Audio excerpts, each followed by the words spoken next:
Hey guys, how's everybody doing today? Hope you guys are having a great day. I know it's very hot outside, especially on this side of the continent. Ooh, it's very hot. But I wanted to show you guys. Finally, officially, I got my stamp in. I made a video about it earlier this week. So I finally put it together. It took me a little while to put it together because I needed to have it engraved. Pain in the butt. Big pain in the butt. I spent maybe a week trying to find somebody locally. I finally found somebody locally who did it for me, and I'll have the information on that in another video right now, but I don't have his information with me. He went ahead and he did the engraving for me.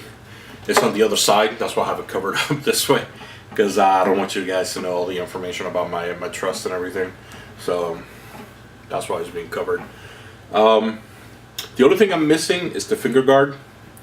I already ordered it. It's just for some strange reason it got shipped out like a week late, so it's not going to be here till Monday. So once that's done, I'll be able to add it on there. But I finally got my 22 up build. Everything on here is completely great material. I decided instead of using a collapsible stock, I went ahead and I got a side folding one. This is originally from another 22 rifle that I had that I completely stripped apart and used some of the parts to build this one.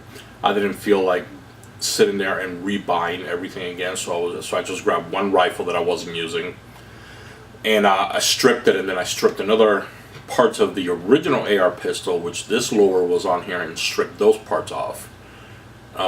Cleaned it out, waited till the stamp came in. Finally, when the stamp came in, I got it engraved, and I went ahead and I used both parts from both the rifle and the AR pistol that I had, and I went ahead and I built this. I'm using a Spike Tactical for the lower, which are very rare. Spike Tactical pistol grip. Yeah, Spike Tactical actually was interesting. It was an interesting story about this. Was Magpul didn't like the idea of Spike Tactical making their own, which are very similar to the Magpul ones. But what's funny thing about it is, it's not that similar. I guess it's just depending on the percentage of what it looks like. Magpul decided to do a cease and desist on the company that was making those hand grips for the Spike Tacticals, or pistol grips, I'm sorry, for Spike Tacticals. So they had to stop production on them, so they were like ultra limited. Maybe like 1,000 of them were made, and I don't even think 1,000, maybe 500 of them were made. And I got very lucky, and AIM Surplus just happened to get in batch of maybe like 20 of them, and I was able to order one right away before they had to stop selling them. So that's how I ended up getting that. But it's all Spike Tactical. It has all the spiders and everything on here. It has a grip texture in the back, grip texture in the front. It's hollow in the bottom.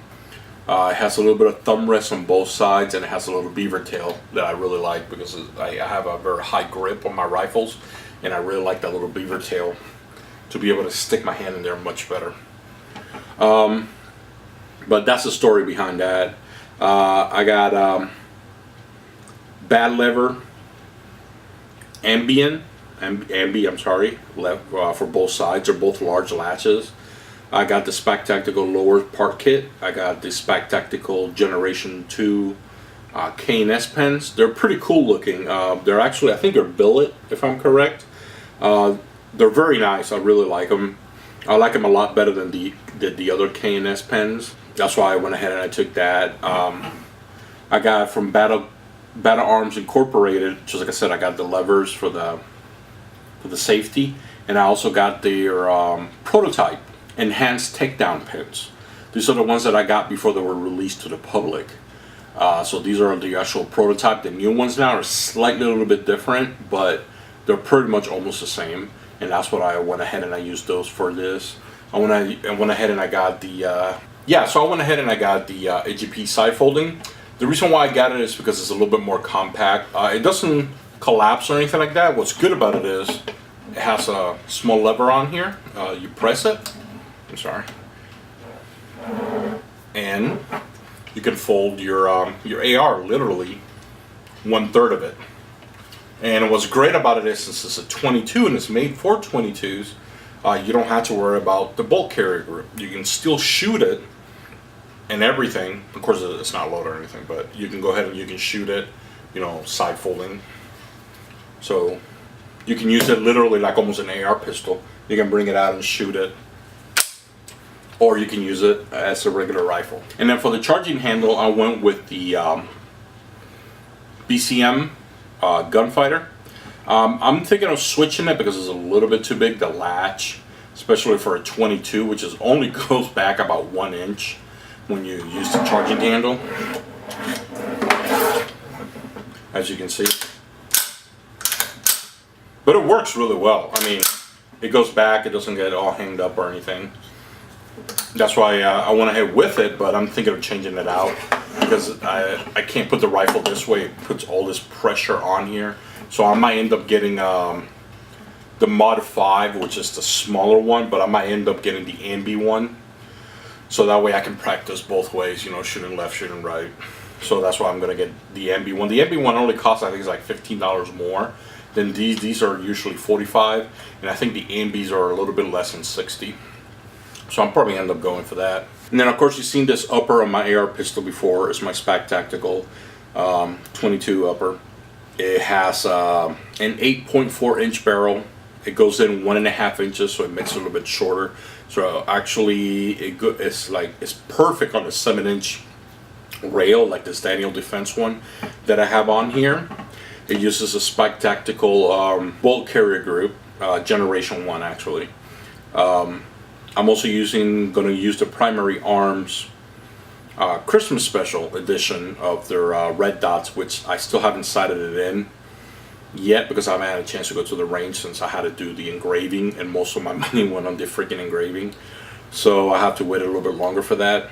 I went ahead and I added some Magpul panels to it, which you saw in another video, and I went ahead and I added the angle forward grip on there, because I really like it. It's very comfortable on my wrist and my hand, and I have a crank style can on it. It was originally for 223 AK-47s, so it uses the same thread pitch. If I'm correct, that's how you say it. So I went ahead and I kept that on there, and let me reverse it on the other side real quick. Ooh, let me cover that up.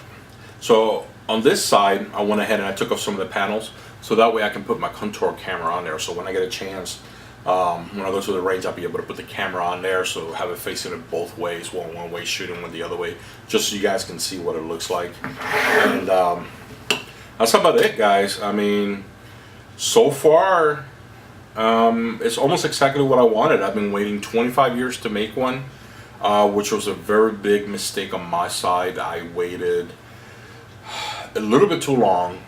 Okay guys, well this is pretty much what my 22 AR SBR looks like. I'm really not going to do any more mods to it whatsoever. I mean, I might change the buttstock to a collapsible one, because if I ever feel like switching the uppers to be able to use my 10.5 inch on this, to make it to a short barrel, and then take this and put it on the AR pistol, you know, I can switch back and forth if I feel like it. Yeah, eventually I'll probably end up doing that, but I want to save my money a little bit. I want to see if I can get a suppressor, but I don't know if that's ever going to happen. I already have a 22 suppressor to run on this, but I really would like to get a 5.56 suppressor to run on my 10.5. And my one word of advice is, if you decide to do a short barrel, best thing you can do is do it now. The way, I mean, I don't want to get all political right now, but the way the political field is right now, they're trying to ban everything. I'm very lucky and I'm very blessed that I live in Florida. I stated that many times. Florida is very liberal when it comes to these kinds of laws, when it comes to guns, rifles, SBRs, all kinds of stuff. I'm glad, because I actually thought about moving to California about 10 years ago. But I'm not going to get into details about that. But if you have the money and the states allow you to have something like this, even if you build a 22, even if it's a 22, build it. have it done, taken care of, wait the 6 to 10 months for the tax stamps, go for it. I think they're great. I mean, it does have its pros and cons. I am going to make a video later about that, about the pros and cons about owning an SBR and the pros and cons about owning an AR pistol. But don't do the mistakes I did. I waited for years. I waited almost 20 years to build something like this, and it cost me an arm and a leg. Literally, it cost me an arm and a leg. But if you guys are up to it, go for it. Don't be afraid what's going on. Do it, go for it, enjoy it, go out there, you know, take your friends out, you know, get a 22 suppressor, you know, get a nice, you know, 26 round mag, maybe a 50 round mag, go out there, have fun, enjoy them, use them for training, use them for vermin hunting, whatever. Enjoy your SBR, enjoy your rifles, because I'm going to have a blast with this as long as, you know, our country doesn't go ape shit over more stupid stuff. But I'm going to enjoy this. I'm really glad that I invested money into building something like this. So I will talk to you guys later. God bless, and be safe out there.